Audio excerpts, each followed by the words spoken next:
buôn bên trang bên tây mà cái trang bên tây nó chẳng là buôn ốt kẹp biển tôi chơi rồi ba nó bỏng đúng như này ok ba nó bôi cái ta lại mấy thằng em nó trang bên tây hai lại cũng ăn là ba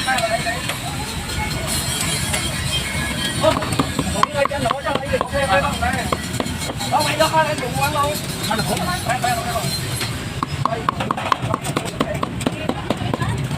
cho con nghỉ anh đi mở cặp tia môi thì mới bay chặt cái đó bây giờ mới số này đang là đấy rồi anh mời môi không để mũi là không bao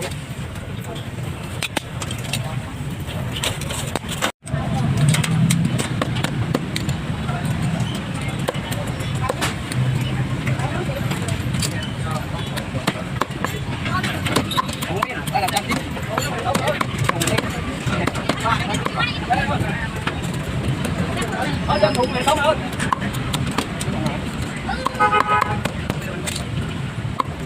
ôi ra thùng ơi ba chia mà chia con ơi anh cặp chia muối môn ổn ổn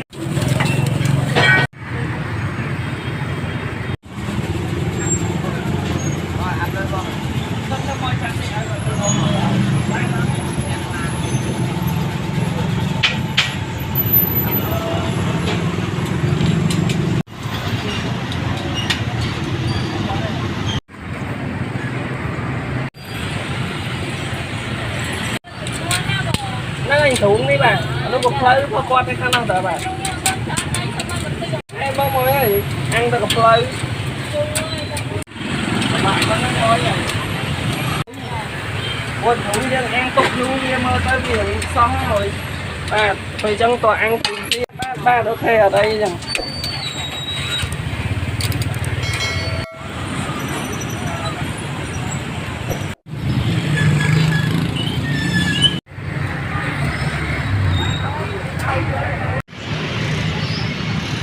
nói trời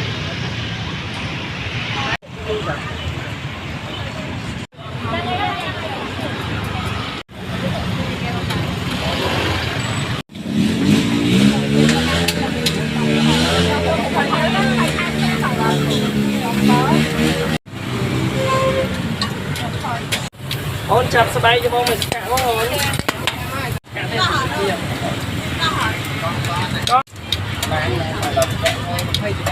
thêm tiền có bạn đi ra đây nghe bạn mà lại cho bỏ phơi bỏ lấy ok bà ok bà ok ở đây trong trời ấy bà ba mới nó mới ôi xong cả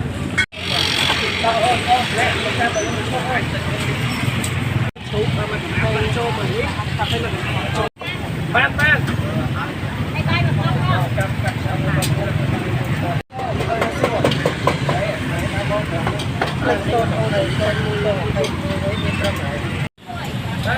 bài cái khối không cho đang sâu mà đi lên chỗ mà nó chia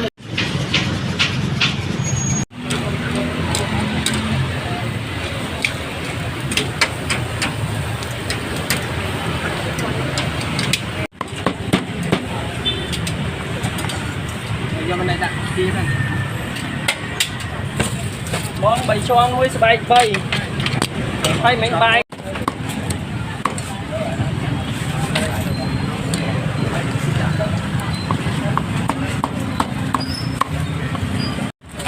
cái 137 bả mỗi này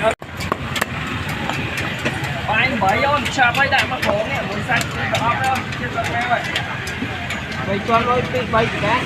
Bây cho lôi bay gì cả bóng thằng em ăn. Bây cho. Rồi ăn liền cho nhiều này. Ăn tí đông mà đâu. Hả? Đuổi kìa. Con đuổi cho thôi nữa. Ok. Khổ nhân là bay mua vậy. Ăn khổ chứ. Ăn khổ ra khổ.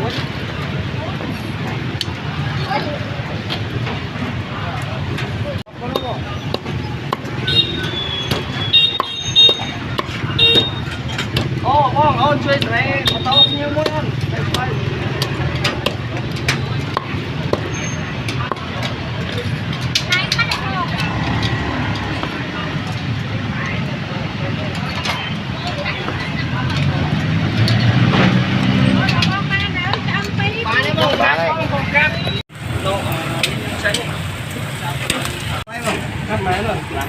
Con nhà mày đây.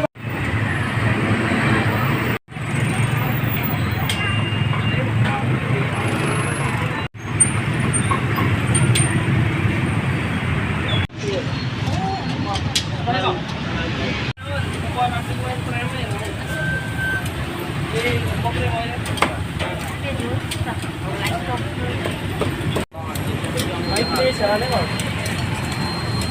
Đi sợ đấy. Đi sợ đấy. Đâu. Luôn. Mình phải càng không nữa. Thả lại mọi người. Bạn thả lại. Đây. Chạm luôn. Mở ra một mở nó 10 trăm thôi cho nó đi.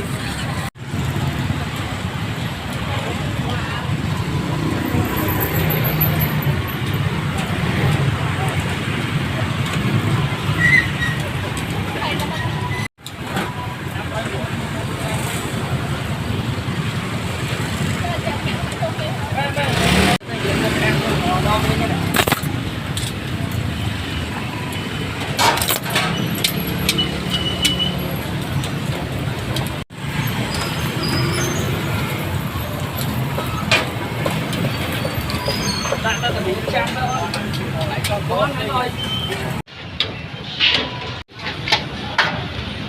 Không sao, tôi sẽ ăn luôn đi.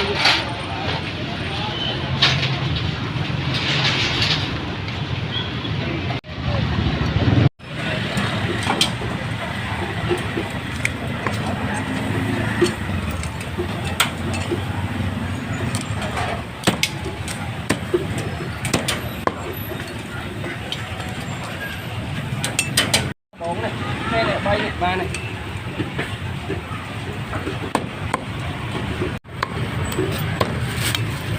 Ngon tiền. Mà.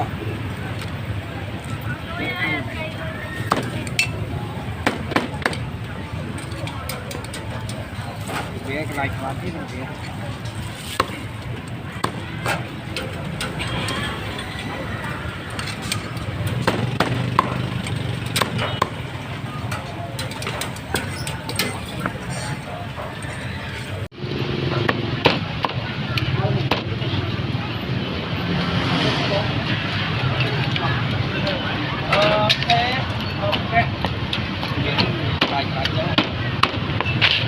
Buôn môi bóng môi khai ôn sắp đắp cho khai